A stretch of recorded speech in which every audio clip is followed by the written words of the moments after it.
We now welcome on the Power of the Towel podcast, part of the Next Misconduct network of podcasts. My guest today played 67 games in the National Hockey League, 36 games with the Vancouver Canucks, and 19 games in the 2011 Stanley Cup playoffs, including all 7 in the Stanley Cup final. It is Victor Oreskovich. Victor, how are you doing today?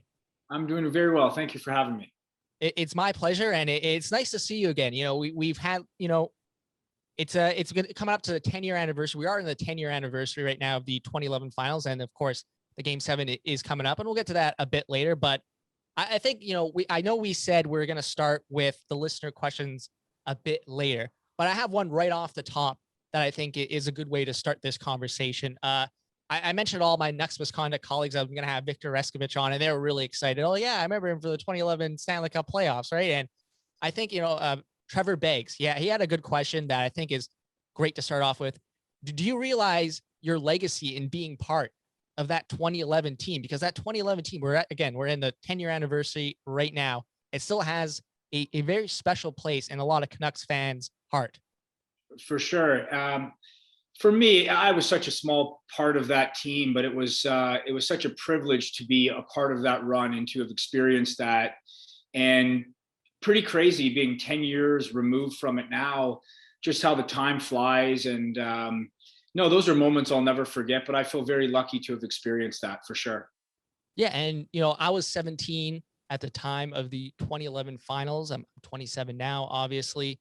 And yeah, I was obviously, I was born in April of 94. So I was born right at the beginning of the run when they made it to the finals in 94, like Powell Burry and Trevor Linden and all those guys. But, I was 2 months old in the finals. Like I have zero recollection of it. Like 2011 for a lot of Canucks fans my age and in that demographic is really, a seminal moment. It's really, a moment where you got to see the Vancouver Canucks play at the pinnacle of hockey, in my opinion, the Stanley Cup finals, right?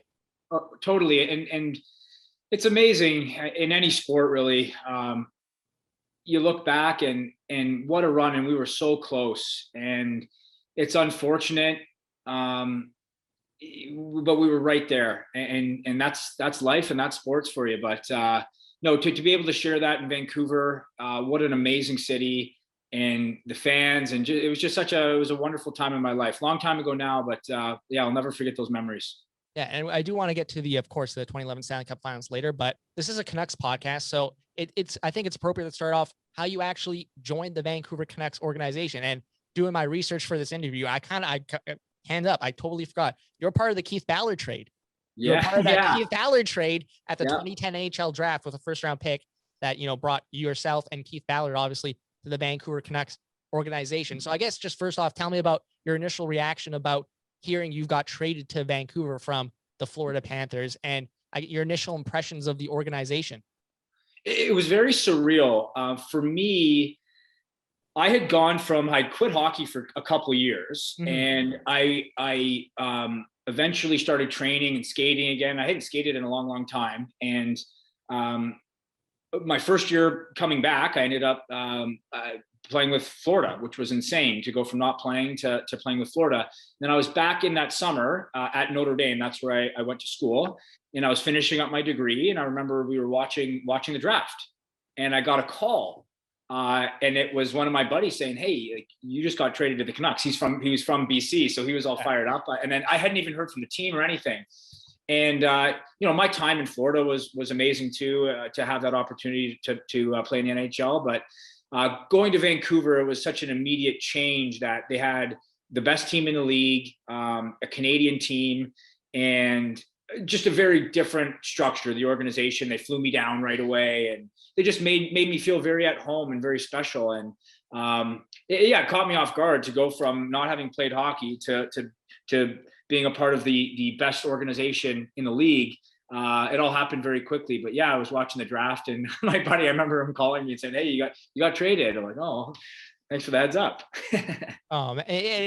You mentioned, at the time the Canucks were the best considered, from the players, was it considered like Canucks were one of the most best well-run organizations in the league? Did they have that reputation around the NHL?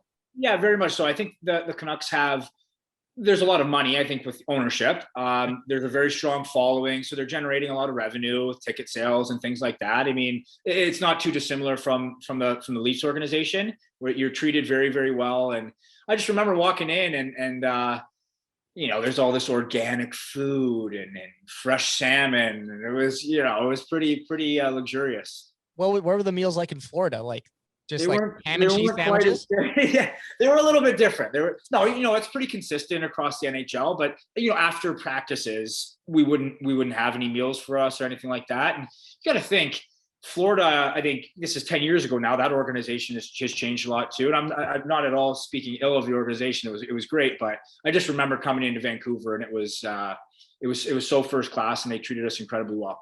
Yeah. And, we mentioned, of course, the legacy of that 2011 team is part of it is kind of Mike Gillis still gets a lot of play in this market. Like people really fondly remember Mike Gillis and his time with the Canucks. What do you remember about all the kind of, a lot of things about Mike Gillis are legendary kind of and stay in the sport? Like, you remember anything about the sleep doctors or like anything like that? That was kind of, I think they were working the sleep doctor out as I was coming in. I think he was kind of, it was maybe a little bit too much, but no, hey, in sports, you want every advantage you can get, and it's such a science. We had a great trainer there, Roger Takahashi. He did a great job, and I always loved to train. That was really my passion. Maybe more so than playing hockey. That was my problem. But when I came in, it was God, what was it? Yeah, the sleep doctor had kind of worked his way out a little bit, but no, we had so many trainers. The trainers were fantastic. There was a lot of mobility stuff, but nothing too wonky during my time. Oh, okay. So you get to the organization, you get the training camp, and I remember I'm 16 years old at the time. I remember the vibe around the team was, of course, they had come off 2 straight second round losses to the Chicago Blackhawks. Yeah, and I remember the vibe around the team as a fan at the time being, okay, it doesn't really matter what they do in the regular season. It's about proving it to see what they can do in the postseason. I think everyone knew the team was good enough that they were going to make the playoffs and probably, have a good chance of winning the Northwest Division at the time. But, at the time, the team was going to have to prove itself in the playoffs. They had done all the stuff in the regular season. It was time to show if they can make a run in the postseason. Is that the vibe you got, around the team at training camp at the time, that this was a serious team that had serious ambitions of making a run to the Stanley Cup? Yeah, very much so. And I remember watching as a part of the Panthers organization, and the Canadian media, they're tough, right? I think Vancouver had a great team, and the whole narrative was Vancouver can't get past Chicago. They can't get past them. And there was such a level of awareness, especially in that first round of the playoffs. And we were up 3-0. And I remember Chicago came back, and Burr scored in, I think it was double OT. And that, in a way, exercised the demons. But we lost that game, where we're probably not sitting here reminiscing about too much, right? So that was a very intense series, and Chicago had a great team, great organization there too. But that was it. You could feel the intensity right off the start of training camp. We're here to win a Stanley Cup, and that's really the focus. Yeah. Yeah, I do want to get to that Chicago series a bit later, but first of all, you got called. I was looking, doing my research for this interview as a good podcaster would. I appreciate it. Not just Wikipedia this time. I actually looked up old Vancouver Sun province. Oh, perfect. Yeah. So, first, you're called up first February 10th, and at the time it mentioned you were the 12th player to play on that fourth line. Yeah. They had like a real, and I remember reading the article, and I had like a little cue in my memory, like, oh, okay, yeah, I remember that. Like, they couldn't really find anyone to play on that fourth line. So what's it like from your perspective coming in, knowing they're just cycling through guys on that fourth line? And is it in the back of your mind thinking like, I got to make an impression here in order to get this going? Yeah, I think throughout the year, especially because in Florida, I played most of the year up and didn't get an opportunity till a little bit later in the year. And when I got called up, I thought in the regular season I played pretty well. We had a good line. I think it was myself, Lapierre, and I can't remember who was on the left wing, maybe Tambellini or Cody Hodgson. Guys were always filtering through, or Tanner Glass. Yeah. But we had this kind of, this rotating lineup of players. And when I got called up, the team was doing well. I had a good opportunity. And then I think Vigneault made the decision to keep me around, which, was a really I was very fortunate to get that look. But I guess, in hindsight, that was maybe a bit of the Achilles heel of the team was the depth. Our fourth line wasn't great, especially against Boston. Their fourth line was maybe the best fourth line in the league. So, looking back, yeah, I mean, that was something that probably maybe was a bit of a hole, but no, it was still, it was incredible to call up, and no, we played well in the regular season, and playoffs were great until that last round. Things changed a little bit for sure. Don't sell yourself short, man. You were an integral part of that 2011 Vancouver Canucks, man. Come on.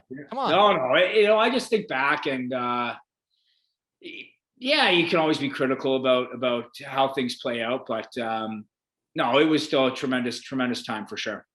In my mind, that series ended when you guys won Game 5 at home. That series ended after that. I don't know what happened after that. There's too many games. That's what I say. There's too many games in the season. They should just cut everything back, and then we would have won. So we're good. But you know what? Playoffs. Look at teams now. You lose a key guy, or a goalie starts playing incredibly well. And Tim Thomas was unbelievable. He played unbelievably well. It's something like that. You get a hot goalie, or I think their team really rallied around the Nathan Horton hit, and it changed the series a little bit. Okay, let's get to that Chicago series first. I remember at the time, you guys won the President's Trophy. I'm like, all right, we're set up for a long run, and then to get Chicago in that first round was just like, oh man, like what a brutal break. Because I remember it was, I believe, the last game of the season. It was between Dallas and Chicago. Yeah. And I think Dallas lost and Chicago won, and somehow Chicago kind of sneaked into that last playoff spot. What was your initial reaction, the team's initial reaction when you heard, okay, we got, we've worked so hard this season, and we've got, home ice advantage throughout the postseason, no matter how far we go on. Yeah. And we got to play Chicago, our old enemies. And I know you weren't on those teams in 09 and 010, but was that the vibe around the team? Like, oh man, we got to go through these guys. Yeah. I mean, it certainly wasn't explicitly discussed, and I don't know that anyone was really thinking about it. I'm not in Henrik or Daniel's mind, or Cass or those guys, but they're all competitors. I certainly don't think that they were sitting there thinking, oh shoot, we got to play Chicago. And we were up 3-0 right away, and there was a ton of confidence. But they won 3 in a row, and now we're looking at ourselves. And in any sport, any type of athlete, a little bit of self-doubt starts creeping in. But no, I don't think anyone was really thinking, oh no, we got to play Chicago, this is bad. I think it was maybe more of a challenge, saying, hey, we're going to get through this, and we're gonna keep going. Yes, but they were a good team. They were a very good team. Yeah, kind of a situation where if you want to be the best, you got to beat the best, right? Like, hey, no better challenge right off in the first round than defending Stanley Cup champions, right? Yeah, 100%. And for them to finish the 8th seed in the Western Conference, like, they were good. They had Kane, they had Taves, Duncan Keith, they had they had everybody. Yeah, they had a very good team. So I don't know that they underachieved in the regular season, but they were good. I think Hossa was still there. Like, they had a solid squad. Patrick Sharp. So they were good. They were a very good team. Yeah, and I remember after the Game 3 win from you guys in Chicago, Jonathan Taves had these quotes. And I remember after, they won all 3 games, this quote got played a lot on local radio. I remember Team 1040 playing this quote all the time. This is a quote. I found it. They're a beatable team. They have got weaknesses just like any other team. I think it is up to us to expose them, and we haven't done a good enough job of that. It's pretty simple.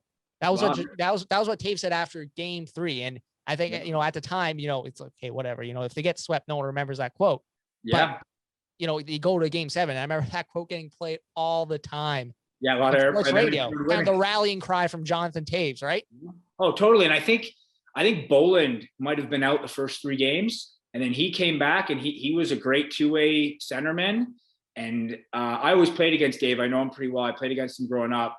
Always antagonistic, and always a good offensive guy, but a good shutdown guy as well. And he came into the series and played really well. And yeah, that was an interesting one. And playing in Chicago is crazy too, man. Like, that's one of the coolest arenas to play in any sport. The energy there, it's intimidating. So yeah, that was a hell of a series.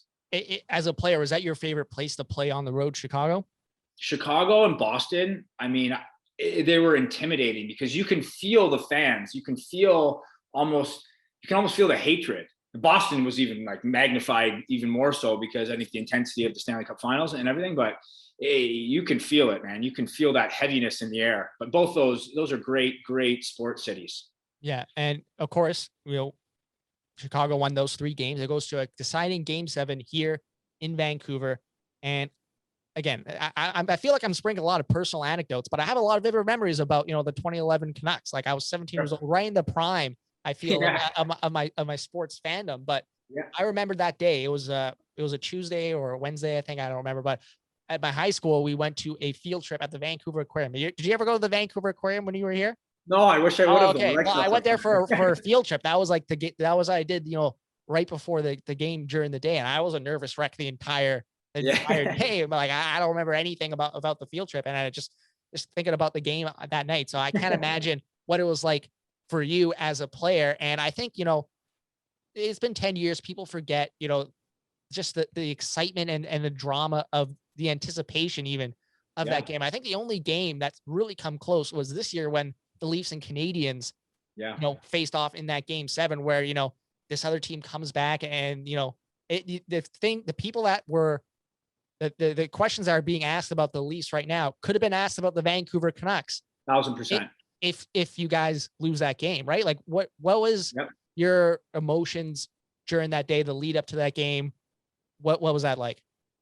I mean, a long time ago now, but I do remember feeling a lot of anxiety. Throughout the whole playoffs, I felt a lot of anxiety. Even though I didn't play a ton, I was on the 4th line. It was just so surreal being there.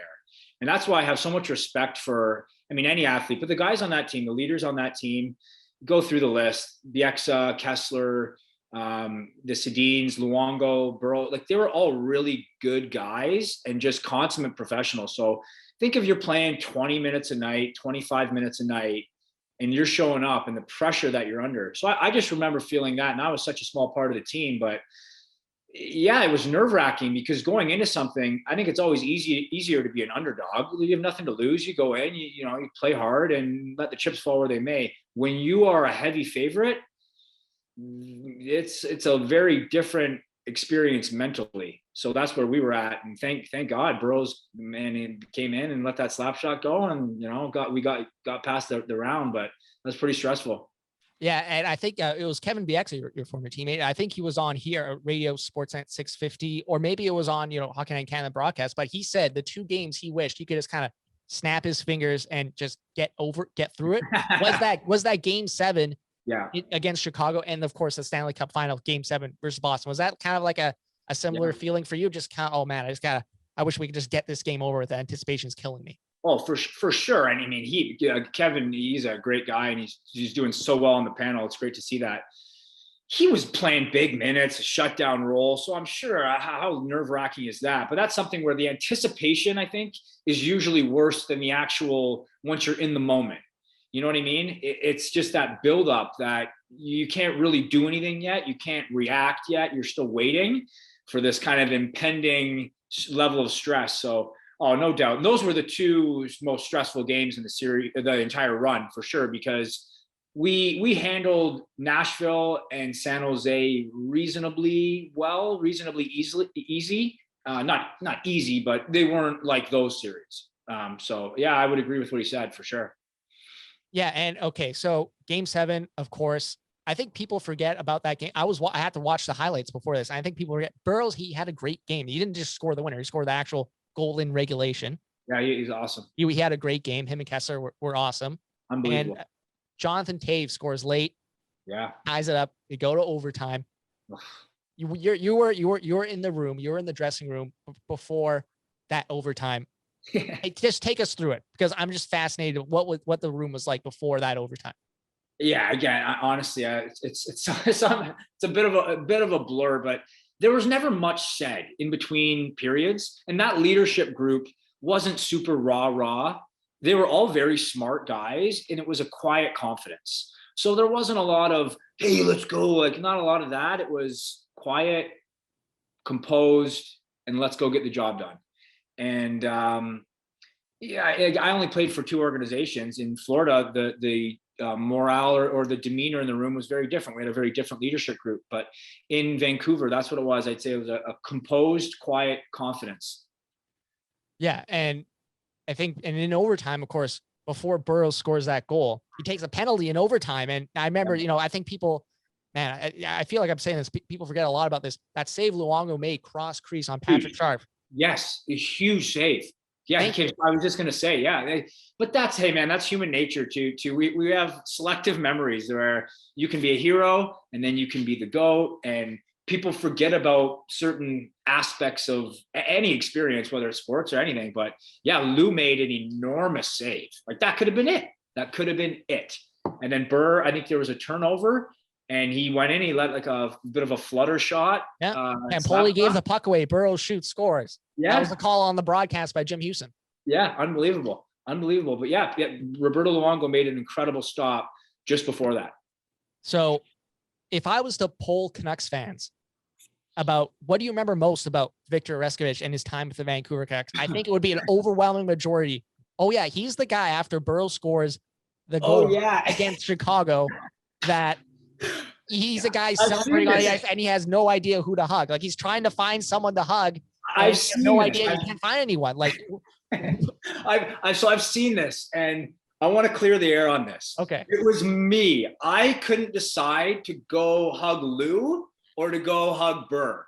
And in the moment, I was so excited. I know it looks like I have no one that's going to embrace me and celebrate with me, but I do remember seeing that, maybe a meme or something about poor me just hanging out there by myself celebrating. But I swear it was my choice. I was so fired up, and I didn't know to go to Lou or to go to Burr. But I mean, those emotions you can't recreate that type of feeling in everyday life. So it was pretty intense. But I love watching it because it's just, again, you mentioned pure emotion. It's, a guy just in the moment, pure joy. He doesn't really know what to do. With no friends to hang out with. No, well, like take us through, like you're on the bench, you see Burr score a goal. Like, I can't imagine what that felt like. It was interesting because I don't think I hadn't played a shift in the overtime. So I'm sitting there, my feet are probably asleep. And I just want to, you just want to win. That's all you're watching the game as a teammate. And you're thinking, oh God, come on. We please.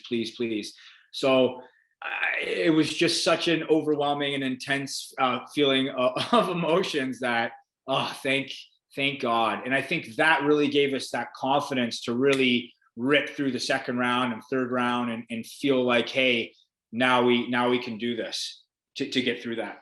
What do you remember driving out from the rink after that game 7? I think everyone just had such a feeling of relief. I think everybody in the organization, the owners, the coaches, the trainers, the guys on the team, to go, if you were to lose 3 years in a row to the same team after being up 3-0 and winning the President's Trophy, that's a career crippler. Like it is in some ways. That's how you can be remembered for things, which is not necessarily fair, but that's sometimes how it is. And I think everyone was just so relieved. Yeah. And of course you had to play like a couple of days later. There was not much rest between the end of that game 7 and the start of that Nashville series. Now you mentioned it earlier. It kind of, it took care of business against Nashville. It wasn't that stressful of a series like against Chicago. You guys were up 3-1 and then you lose that game 5. You have to go to game 6. Obviously, the big story from that series was Ryan Kesler. Like especially those games in Nashville, games 3 and 4. Like he went ham. He went ham. He was unbelievable. He was playing half the game, like as a centerman, and was playing extremely physical, and was scoring. That was one of the most impressive things I've ever seen. Certainly, maybe the most impressive performance I've seen in my career playing hockey. But he was just an animal, like just big and physical, and scored. And he had a very impressive year and a very impressive playoff run. He was really one of the keys for our team. No question. I mean, that's pretty obvious. But yeah, he was unbelievable. Here's one theory I've had about that Nashville series. Now that it's been 10 years and I'm a bit older, I've had time to, especially preparing for this, to think about that run. How much of a factor do you think the travel in that playoffs, especially, in that Nashville series, played going further on in the postseason? Because I don't know, but this, Mike Gillis did an interview with On Air, the podcast friend of the show, Alex Blair, and he was talking about the travel.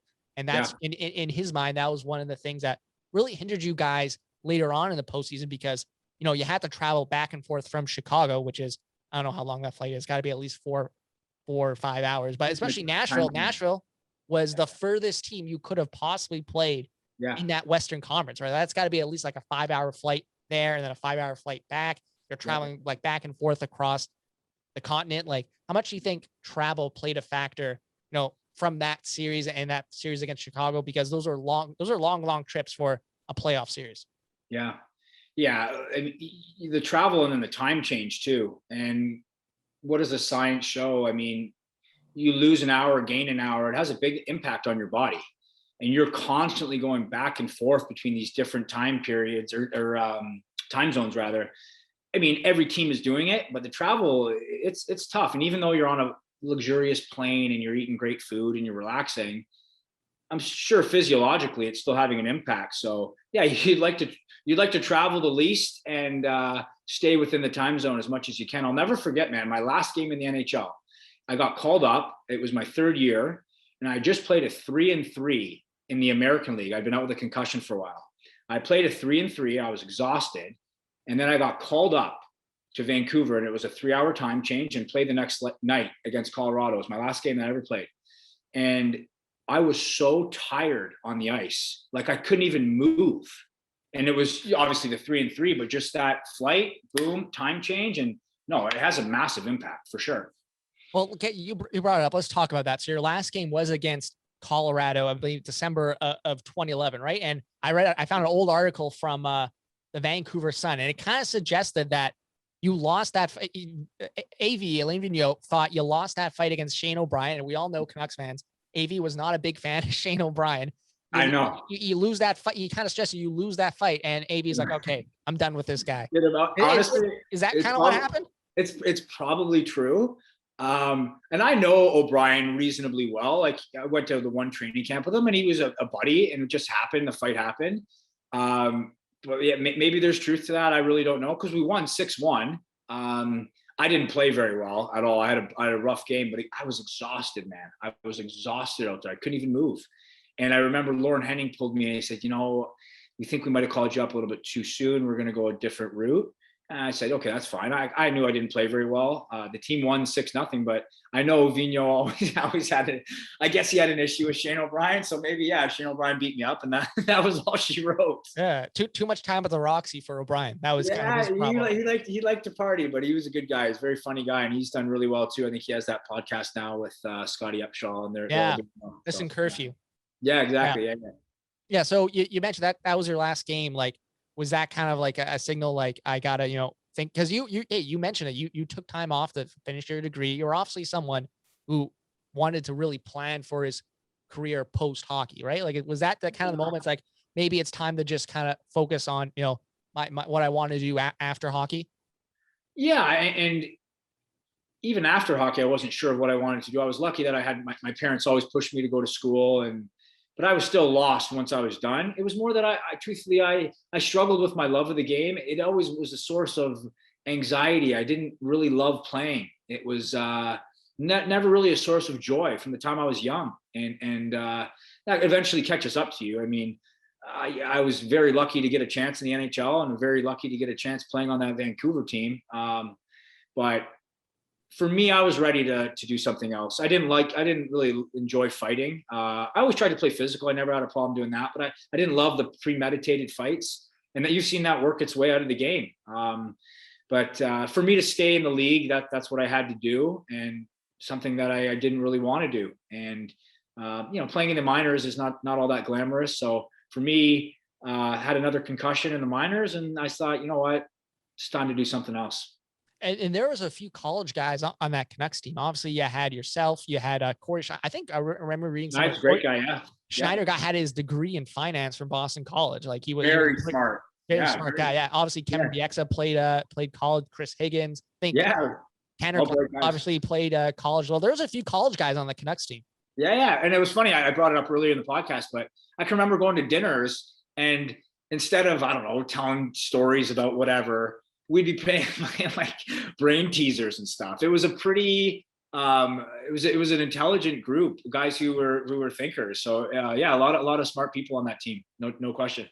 Yeah. So you guys take care of Nashville, and then you got to play San Jose, who obviously had a great team as well. I think they're second in the conference. Joe Thornton, Patrick Marleau, Danny Heatley, Dan Boyle, all those great players. Yep. I just want to know this. First of all, a couple of things that stick out in my mind from that series before, the obvious, the stanchion goal from Kevin BX, and I want to hear your memory of that. But just that game. Pardon? I can still picture that goal going in. Oh man, what a great memory. But I remember there was a game, I think it was either the game 3 or game 4 in San Jose, where you had like a 4-minute 5-on-3. And that just kind of sealed the game, right? Like that series, really, the power play really showed up. And I know you weren't really a guy on the power play, but must have been cool from a bench to be like, okay, got a goal. Oh, it was amazing. And again, this is 10 years ago. So think of how much the game has developed since then. And the Sedins were doing things that guys are now doing. You see the puck movement on the power play now. 10 years ago, guys weren't doing that. They were making these little outlet passes to release pressure. And they were doing 2 or 3, 4, 5 quick passes and getting wide open looks. And now the game has evolved to the point where you need to do that to get an open look anytime. But they were doing it 10 years ago. And they were so gifted and they were so on the same page. And Burroughs was such an incredible complement to their game because he was tenacious and he'd get the puck and he'd stand in front of that. And it was such great chemistry. But yeah, they played so well. Those guys carried the team. I was sitting on the bench just, it's impressive. It was impressive to watch. And the power play was lights out that series. And then Kev to score that goal. I remember no one knew where the puck was, and that was it. Yeah. Yeah. And what were your first impressions of Daniel Henrik Sedin when you got to the Canucks organization? Oh man, incredibly nice guys, like very humble, made you feel like their peer immediately. And I was a nobody. I came in, some guy from Florida who played a little bit minors in the NHL and knew my name, very pleasant, just really great guys. And everyone, you hear about it all the time. I mean, that's their reputation, but that's the truth. They were very, very good men and just, great teammates. And yeah, we can't say enough good things about them. They were awesome people. Okay. So let's get to that game 5 against San Jose, the game that got you and your team to the Stanley Cup final. I of course, a stanchion goal, but Ryan, we mentioned Ryan Kessler earlier. He got the goal late to tie it up. And I think that was the game he got injured, if I remember correctly. He got injured. He came back and he scored that tying goal. I think it was a pretty serious injury for him. I think it was like a hip labrum or something like that. It was pretty serious injury. We had guys, I think Cam Hughes was hurt pretty bad. Manny Malhotra, remember he had the eye injury. That was a huge loss because I was at that game. It was against Colorado. The nothing game. And Manny was just he was so important. He was so good on faceoffs and just such a great third line centerman. And losing him was huge. But yeah, those guys were hurt. And you got to think of the wear and tear on their bodies. And Kessler specifically playing that many minutes, that physical, and in that many key matchups, your body eventually, it might break down, and that's what happened. But then he finished the series and finished the playoffs rather. But those guys all dug deep, man. They were playing huge minutes and physical, and that's the playoffs. That's the wear and tear. Sometimes it's about staying healthy as much as it is about anything else. Yeah. And you mentioned it a bit earlier, the stanchion goal. I remember watching the broadcast at the time, and no one, you mentioned yourself, like no one really knew where the puck was. Like, okay, it's in the net, right? Like, did you get a good look at that goal from the bench, or what? I do remember out of the corner of my eye seeing him pick up the puck, and I think Kev just wanted to get it on net right away, and no one knew where it was, and it just trickled in, and that was pretty incredible because then you're going, hey, we're going to the Stanley Cup. Like it was a pretty cool feeling, and yeah, huge goal. You remember BX's celebration? Or you're like, okay, this has to be in. Like, there's no way this guy's celebrating right now. Did he do the? He did something. He just kind of I'm sure he was like, you're the one scoring it. How incredible does that feel? That's something you dream of as a kid, and these are moments that nothing in life can recreate that. Nothing you can do. So it was pretty special. Okay, so then you guys have a few days off, and that Boston Tampa series, it went the full 7. Like, it went to Game 7 Eastern Conference Final. Do you remember watching that, like that Boston Tampa game? Because I remember watching it. Like I wanted to find out who the Canucks were playing in the Stanley Cup final. And it was a super low scoring game. I think Nathan Horton scored like it was 1-0 goal. Suspiciously enough, no penalties called in that game. I think it was one of the few playoff games ever where there has not been a single penalty called. Yeah, the refs let them play. Yeah, I do remember watching. I don't know that we had a preference on who to play. I think Tampa would have had LeCavalier and St. Louis and Ryan Malone and these guys. They had Stamkos and Hedman on that team too. Yeah, like, man, they were good. They were really good. So I don't know that there was any preference between the two teams, but I do remember vaguely remember watching that game and thinking, okay, here we go with Boston. And I knew quite a few guys on Boston. So that made it interesting. So I grew up playing with Nathan Horton. He was a buddy of mine. We played for the Toronto Red Wings as kids. And then I played in Florida with Gregory Campbell and Dennis Seidenberg. So they were my buddies. And we had gone for dinner after one of the games earlier in the year in the regular season. So it was just kind of a unique thing to know that many guys pretty well on a team and being like, okay, we're playing these guys now. Were you on the Canucks when you guys played Boston in the regular season in Vancouver? I went for dinner with them, so you probably were, because I remember that game being billed as like a potential Stanley Cup final at the time, right? Yeah. We went to, I can't even remember. God, man, my memory's bad. But we went to a nice restaurant after, and I remember it was very different in the regular season than. You're not doing that after a Stanley Cup final. No. There was a lot of guys on both sides like that had played for Florida previously, right? Like you had yourself, you had Chris Higgins, you had obviously Seidenberg and Campbell. A lot of guys from Florida in that series. Yeah, I guess even Luongo earlier. Yeah, of course, yeah. So it was. Yeah, they must be buddies, Gillis, and I don't know if it was Dale Talon at that point in time, but and maybe it's easier to trade from the Eastern Conference to the Western Conference. You don't have as much overlap, but yeah, there was a lot of close relationships. Okay, so Stanley Cup Finals 2011, Boston, Vancouver, and we had last week on this podcast we had Patrick Johnston on from the Province. He's obviously right now he's a beat reporter for the Province, covers the Canucks on a daily basis, but at the time 10 years ago he was very much in fan mode, right? Like he hadn't really started his career. And we were reminiscing about our memories of the 2011 final. And I just remember, I said it last week and I'll say it again. I don't think, first of all, it's rare that there's been a game 7 in the Stanley Cup final. If you look at the modern history of the Stanley Cup final, there hasn't been that many that have gone to 7, right? Like you had a couple of years ago with Boston again and St. Louis.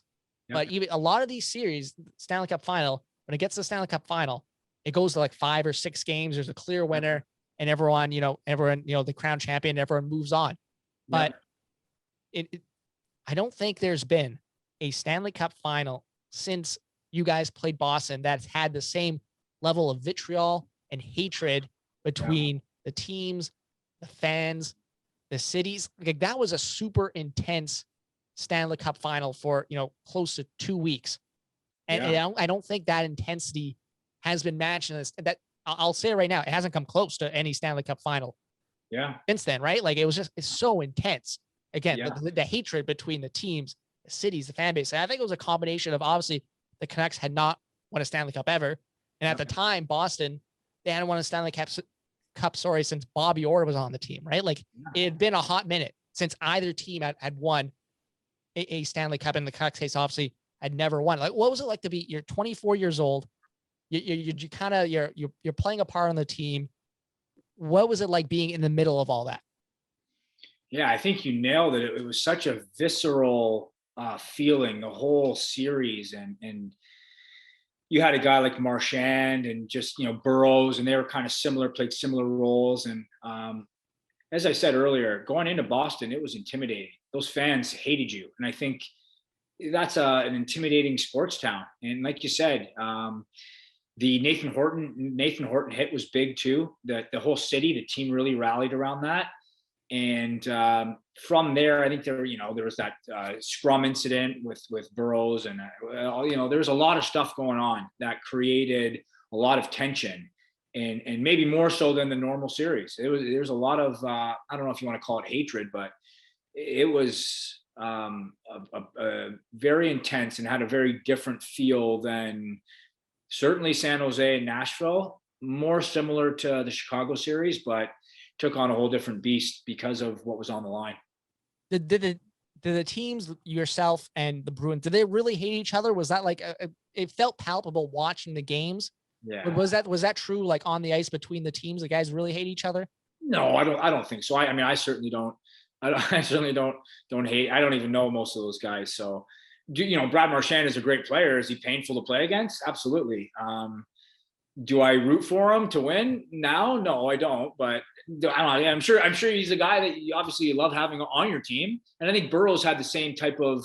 There's the same type of perception around him as well. And I remember thinking, Burrows. And then I played on his team, and he was the greatest guy and the greatest teammate and a great player. So no, it's a game. It's a game, and there's no real personal vendettas or agendas or things like that. Yeah, and game one, it's obviously a super tight game. Raffi Torres scores. Yeah, he was great too, Raffi. Yeah. Yeah. What were your memories of Raffi Torres? Because obviously we didn't even mention it. He had that big hit against Seabrook that he got suspended for, and that was kind of a rallying point, kind of for Chicago as well. But what were your memories of Raffi Torres as a teammate? Raffi was another awesome guy. I really, really liked Raffi, and I knew his brother. I played against his brother growing up, and I'd always heard of Raffi Torres as a kid. He was maybe 4 years older than me, and I used to go watch him with my dad. We'd go watch him play in the OHL, and he was a high pick, and Raffi Torres, what a great name, Raffi Torres. Yeah. But he played incredible in that playoffs. He was so good. He was so physical, and Raffi kind of always got a tough break because everyone's telling you play physical, and things are happening pretty quickly out there. Raffi was not a malicious person. He was just a big, strong guy who skated fast and was trying to finish his check. So he got himself, I think, into a little bit of trouble here and there, but certainly no intent. And he played incredibly well for us. He was a huge part of that team, huge part of that third line, and played really, really well. And I think the Canucks, in that 2012 team, I remember reading at the time, Mike Gillis actually tried to reacquire Raffi Torres. Yeah, like that's how much they look like they really missed kind of like that physical presence. I was shocked that they let him go, because after that run, I don't know, contracts are one thing, and you're asking for whatever amount of money. I don't know what he was asking for, but that's a guy you want on your team. He was he was a great teammate, great player, and physical and fast, and those are rare breeds. Yeah, and of course, game two, it goes to overtime, and Burrows scores like 8 seconds in. I think it still holds the record for quickest OT goal in a Stanley Cup final game. And I'll just tell you what my reaction was. What I was thinking after you guys won game two, we're up 2-0. We're gonna win the cup. Like that was my reaction. What was your kind of reaction after that game? Truthfully, the same thought went through my head. I think, oh my God, we're up 2-0 here. And these first two games, they were close, but we're up 2-0. And you just look at mathematically, statistically throughout time, you're up 2-0 in any series.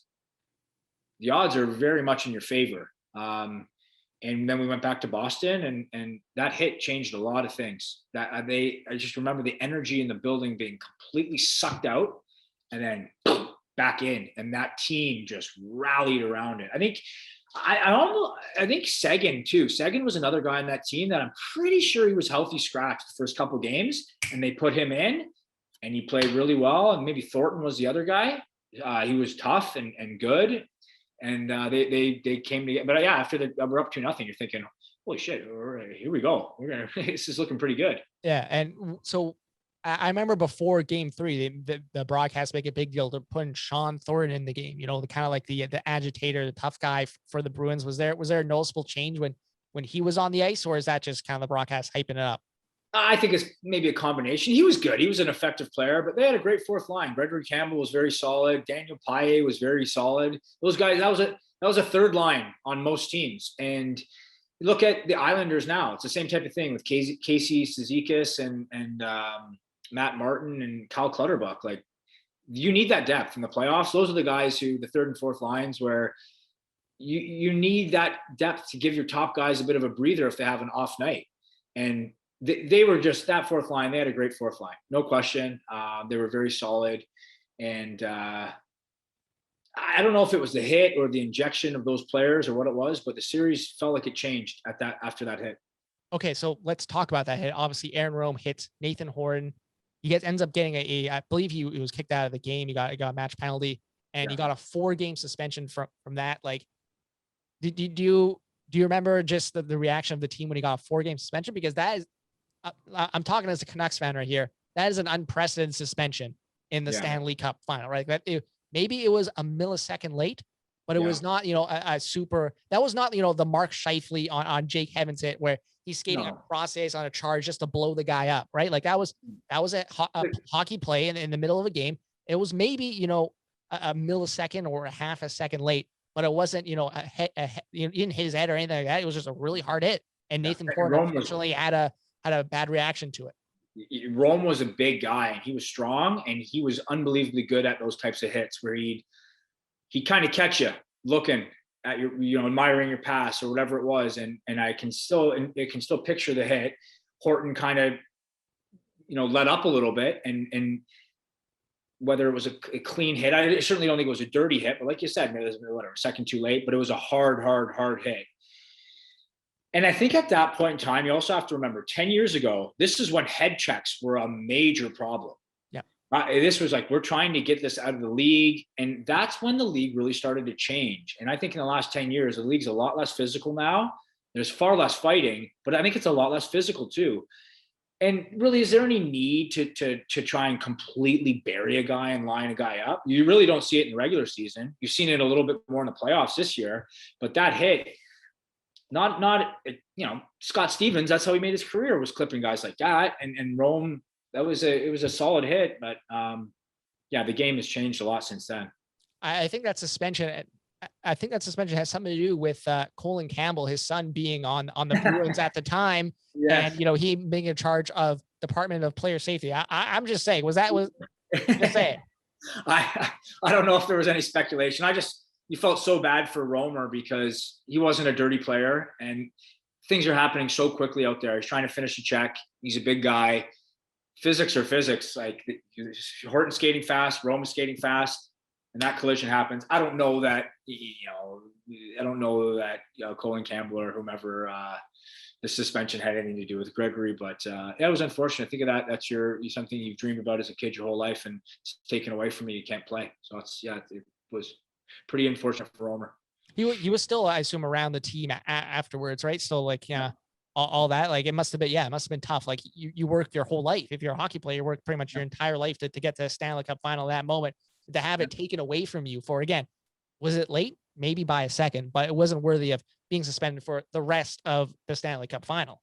No, for sure. It's like anything, whether it's a suspension, an injury, something, you're robbed of it. And it's just very unfortunate. So I remember, we all felt terrible for him. And I felt terrible for Nathan Horton too. He was always a friend of mine. You worried, hey, is this guy okay? And some of these hits, guys on the ice are moving so quickly. Things are happening so fast. You saw the Tavares hit this year. It's sports and it's dangerous, but it's too bad when things like that happen where it's either an injury or whatever, things out of your control that the game is taken away from you. Okay, so that hit happens. You go into the first intermission. I believe it was still scoreless at the time, and then the barrage happens. You lose that game. I think 8. See, I blanked all this stuff from my memory, Victor. Like I don't want to remember all this. Stuff. We got. I mean, I don't even remember. I think it was 8-1. You lost 4-0 in Game 4, and then you lost decisively in Boston, and then it's like, oh my, we got a series. We got best of 3, but we got 2 of them at home. We got blown out, I think, every game in Boston, and the games in Vancouver were very tight. It was a tough place to play. And Boston was a tough place to play. I don't know if the scores were indicative of how tight the games were, but Tim Thomas played unreal. He played unbelievable. I don't know why. I looked at it the other day. We lost 4-0 in the final game, and we had something like 40 shots on net. Like, we were peppering the guy, and he just played so well. He played incredibly well.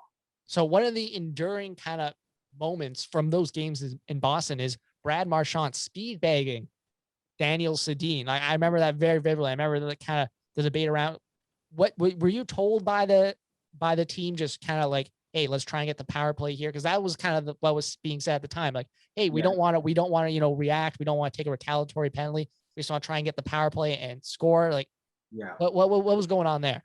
I remember the media having a bit of a field day with that, and we talked about it as a team. The scrums. And this was after, I think, there was an incident with biting, Yeah. whatever. And yeah, Vigneault told us, like, stay out of the stuff. Take the power play and let's go on the power play. So I remember the media saying, wow, you're going to sit there and watch your top guy get his head punched in by Brad Marchand. And I'd have to look at the clip of how severe the punches were, but yeah, Well, he's got him by like the top of the jersey, just kind of like going. Yeah, and he's giving him jabs. Yeah. Hindsight, yeah, I probably should have done something, or someone we should have stepped in. But what? I don't know, take a penalty, but yeah, hindsight, man, things that you do differently for sure. But we I think we as a team thought, this doesn't bother me. I'll take the power play. I don't know that we ever got a power play from any of it, but yeah, we kind of agreed not to get involved in that kind of stuff. Well, I don't know if you've watched Kess's House. He's got this new series with Sportsnet. I saw the preview for it. Yeah. He's out. Well, one of the clips that was circling online, maybe it was just between Canucks fans, is, him talking about that 2011 series. And he said, quote, the refs were fucking brutal. Was that your thought? Is that your thoughts as well? I don't have as much clout as Kess, so I can't say those types of things. But I do remember sometimes thinking, like, this is crazy. How are they not calling this?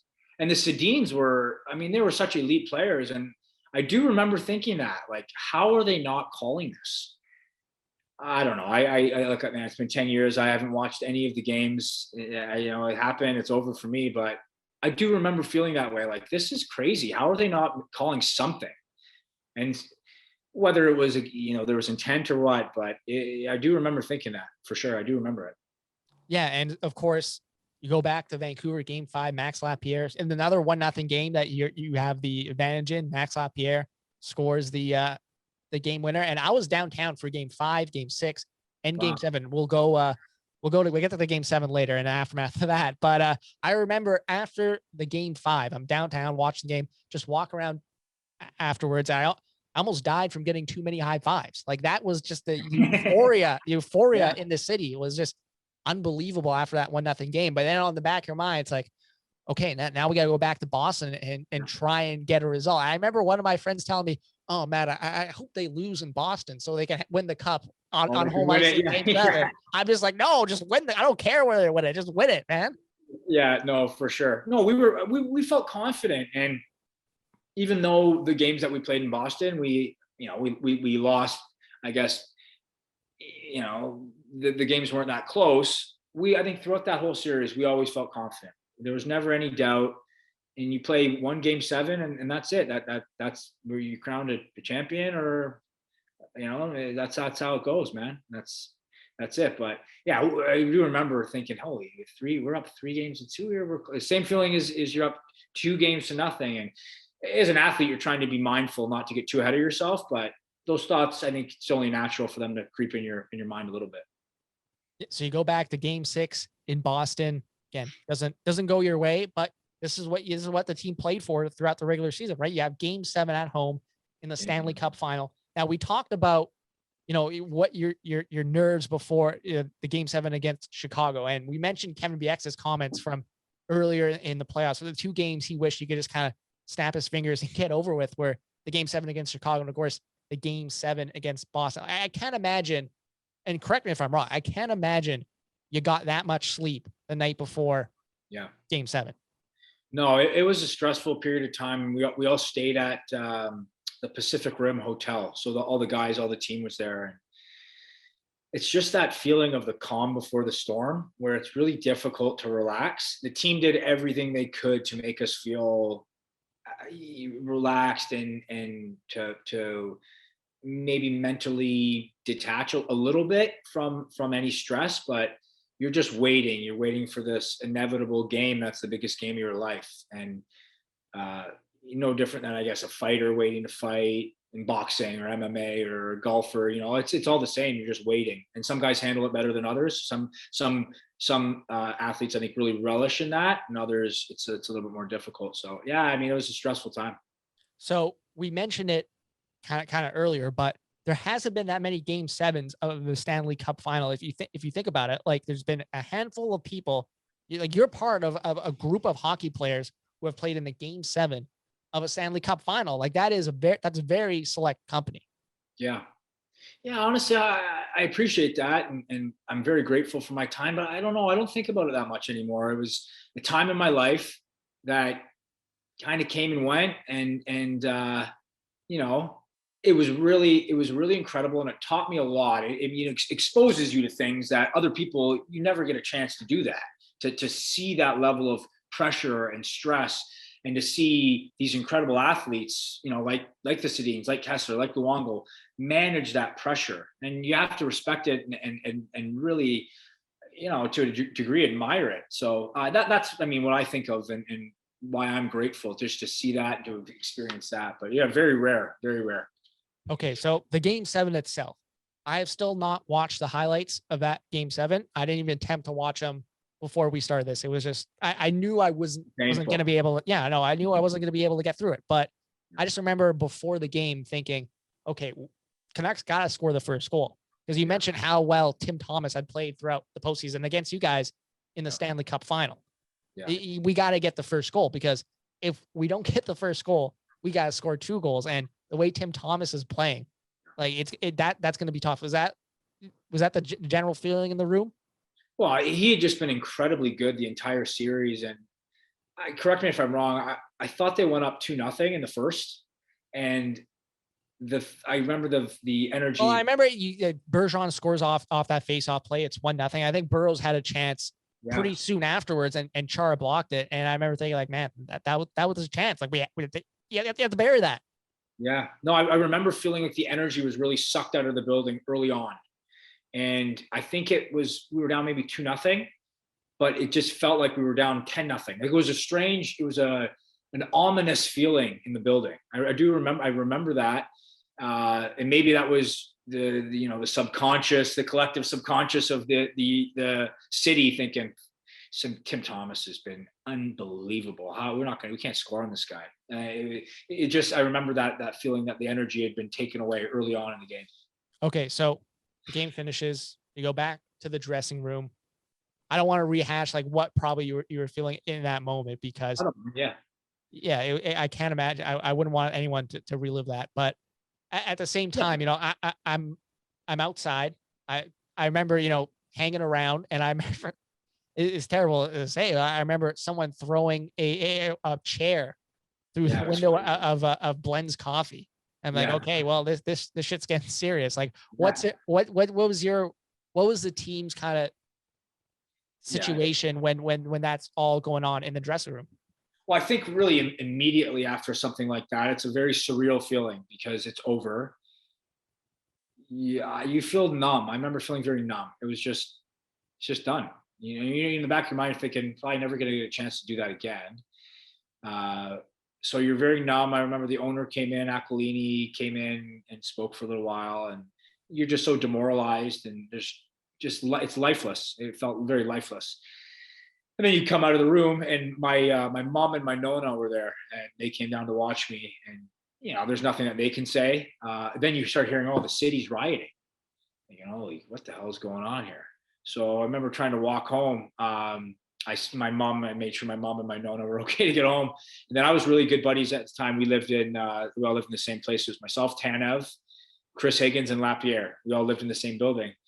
And was it close to Rogers Arena? Like whereabouts? Yeah, it was off of Seymour. Okay, yeah, pretty close. Very close. Yeah, it was a good spot. It was called Level Furnished Living or something like that. I don't know. But we had a good time. But I remember walking back with those guys, and just nothing to be said, and there's mayhem around you everywhere. It was just very surreal, very surreal. And then I think a lot of that was premeditated, whether we won, whether we lost. I don't know that it was a reaction to the loss, but it was unfortunate to see such a beautiful city get torn down like that. Well, I remember heading down with my buddy on the SkyTrain, heading down, and I was telling this story last week. I had a lot of my friends couldn't make it because there was a big chemistry exam the next day in high school. But hey, I knew very early on that I was not doing any STEM career, so I didn't take it. So I was luckily I was free. But shout out to my buddy Tim. He was in chemistry, but he didn't really care. He wanted to come down and watch Game 7. The game precedence. Yeah, exactly. This is Game 7 of the Stanley Cup final. But look, I remember telling him at the time, heading down there, like, we are either going to be downtown for the biggest party this city has ever seen, And you remember like the Olympics from the year after Canada won gold. Like it was a giant party. Like we are going to be there for something like that, probably even bigger because this is the Vancouver Canucks, and this is city's been waiting a long time for something like this to happen. Or there's going to be some trouble. Like it was really either one of the two that was going to happen. And either way, to your point, either way, it's going to be a memory. Would have liked to have gone the other way, but that was an experience. I mean, that was crazy. And some of those images that were captured, I mean, those are etched in stone. So I'm sure for you and your buddy, it was a pretty wild time. You were 17 years old too, right? So I just remember just standing around and everyone would just have to run because you didn't want to get trampled. It'd be like, oh, someone threw tear gas, better run.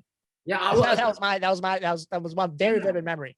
I feel like by the time they let us out of the rink, did you guys have any like a security getting you back to the thing, or they just kind of let you go? Like I certainly didn't. The good players probably had some.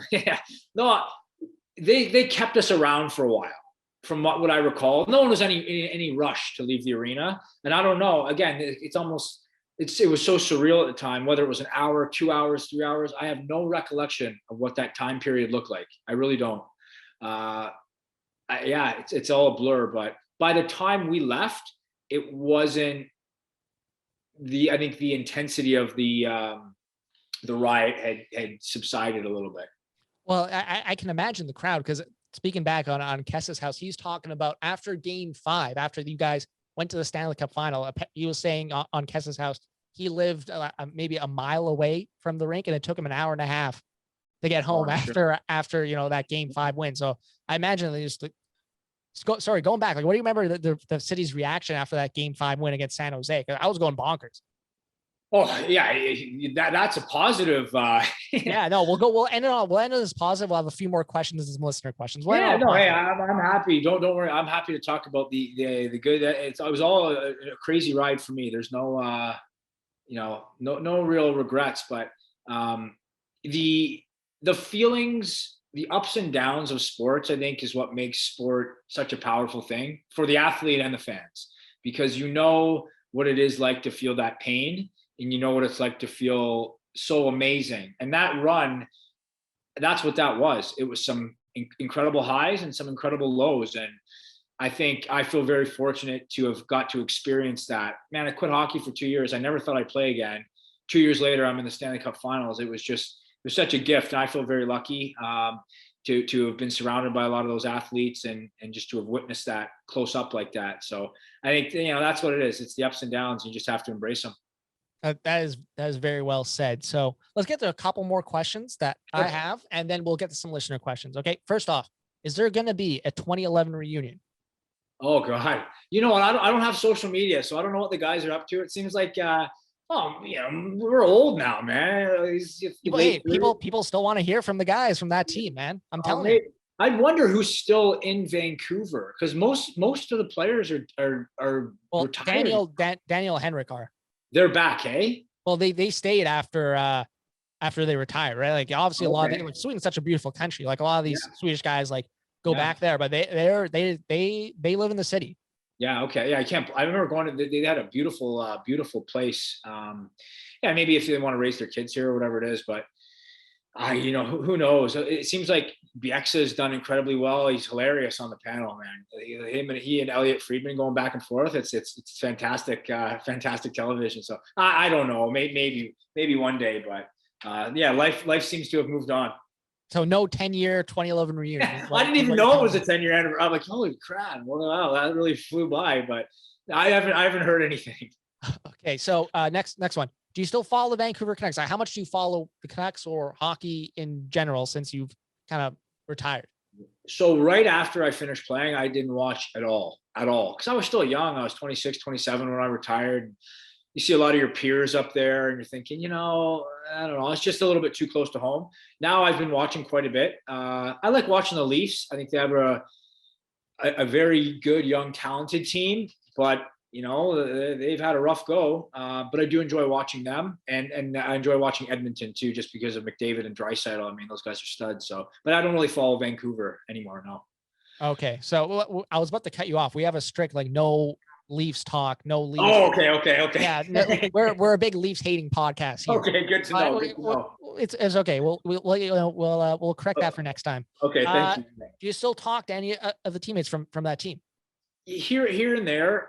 I'm not good. I don't have social media. Like I don't have Facebook or Instagram or things like that. So not as much, but yeah, no, I haven't talked to a lot of the guys in a long time. Okay, so let's get to some listener questions. We'll end on this. First question is from my friend Austin. Who was the coolest teammate on that 2011 team? Oh, geez. It's tough to the coolest, but I always really liked Bieksa. Bieksa was a great guy. He went to Bowling Green with one of my best friends. So I remember going to training camp and saying, hey, my buddy Richie Milosh, and that just kind of created a familiarity. And he's from Grimsby as well, which is not too far from Oakville. And he was just a great guy. He was very down to earth, great player, great leader, and funny. Always had witty, clever chirps. Kev was a great guy. Well, I can remember like watching those kind of intermission interviews that the Bieksa would always have as a player and be like, okay, this guy, if this guy wants to be in the media, like, you can do it easily. And it's amazing to watch him. His insights are always very spot on. He's very well spoken, and he knows the game very well, and he's funny too. So no, he was an awesome guy. But that whole team was every guy in the team, great people all around for sure. Okay, so speaking of that, which you like better, Kevin Bieksa's intermission or Kess's house? Which would you rather consume? I gotta watch because they were very close, Kessler and Bieksa, and they had similar dry senses of humor. So I can imagine. I gotta see what Kess's house is all about. But those guys are both smart, clever guys. So I'm sure whatever material they're coming out with is going to be good. Okay, this next question is from Dylan, aka @conditional1st on Twitter. This is what he submitted. What was your favorite memorable moment from that playoff run? Honestly, the most memorable moment I would say was that first game against Chicago, because the whole road is ahead of you, and the intensity of that game, it was turned up.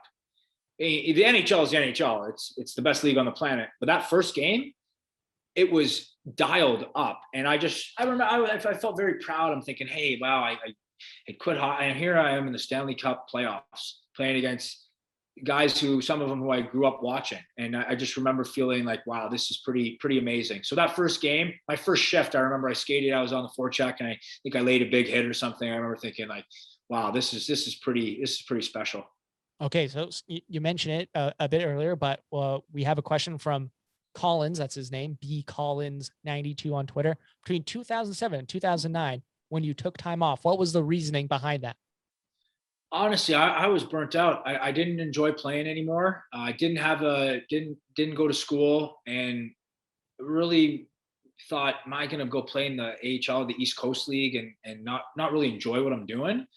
And I was originally drafted by Colorado. I was a pretty high pick. I was drafted in the second round and went to training camp, and I got signed, and just, it wasn't a good experience for me. Even at Notre Dame, that's when things start to really unravel. I went played in the OHL, and I got hurt, and I just, at that time, I was like, I don't even want to play anymore. So that's what it was. It was I just didn't enjoy it. Mentally, I was going through some stuff and just kind of having a difficult time with my enjoyment of the game. And I thought, I can't do this anymore. So yeah, I just went back to school. Never thought I'd play again. And a year and a half later, I thought, I should probably give it a shot. I have my degree. I started skating, and I got a chance with Florida with Peter DeBoer. So I'm definitely rooting for Vegas here. Peter DeBoer gave me a chance, so I always remember that. Yeah, and you mentioned kind of like that burnout and anxiety you had a bit earlier. I feel like there's a lot better resources now to kind of deal with what you went through than there was however long it was, 10, 15 years ago, or what have you. Without a question. It wasn't really talked about then, but I always struggled with that massively, that part of the game. The mental side and the anxiety of it. I mean, I'm not going to use that as an excuse or anything like that, but I struggled with that side of the game, and there were sports psychologists and things like that, but it was difficult to stay on top of, and it was much more. It's much less stigmatized now. There's a lot more awareness around those types of things, and man, that can have a massive impact on your performance. I remember coming back after those 2 years, and how fresh I felt and how reinvigorated I felt And all that had changed was my attitude. And eventually I reverted back to the way I was, but it was powerful to see the difference in your ability to perform when your mind is right.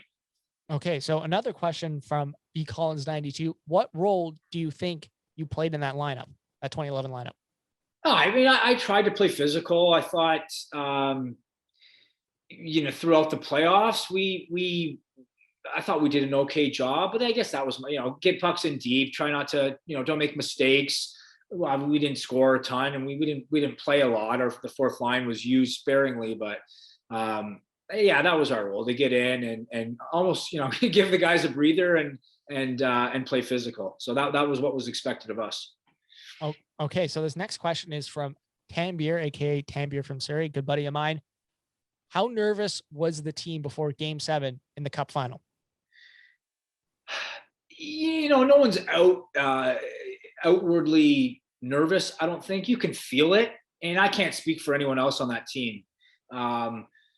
Who's feeling what? Some guys feed off that energy. Some guys, it's an uncomfortable feeling. I know for me, I felt very nervous. I had butterflies. I didn't feel well. You almost feel sick. So for me, that's how I felt. I can't speak to the other guys on the team, but again, it's that you're waiting for this inevitable massive moment, and the wait is probably worse than the actual moment itself. It's just that anticipation. Okay, so this final question is from Center Ice King at Center Ice King 27 on Twitter. Manny Malhotra returned in Game 2 finals for the Canucks. What was the feeling in the dressing room and on the bench when he was back in the lineup? Manny was a great leader for that team. It's really unfortunate that he got hurt like that, because had he been healthy, I think that could have had a big impact on that series with Boston. But we were so relieved to have him. He was incredibly good on faceoffs and great penalty killer. He's a 30-point guy, so chipped in offensively. And I think it was more, it was a powerful feeling that, this man's career could have been over. And he was playing, I don't know the exact percentage that he had available in his eye, but I don't think it was great. And just for a man to be able to rally and come back, and I know the team, it was a powerful moment. Yeah, and I think people forget about Manny Malhotra. He was like a top 10 pick in the draft his year he was drafted, right? And he kind of invented himself as, like you said, like a face-off guy, a penalty killer. Great two-way guy. Yeah, I think he was six. Yeah, Manny was 6th overall. So it was Manny Malhotra, Rafi Torres, Spezza. These are all the guys who I grew up watching. They're all from around the GTA. But yeah, he reinvented himself as a great two-way guy, great two-way player. All right. Yeah. Victor, thank you so much for hopping on the podcast and talking about your experience with the team. This has been a lot of fun. Is there anything else you want to add before we end this here?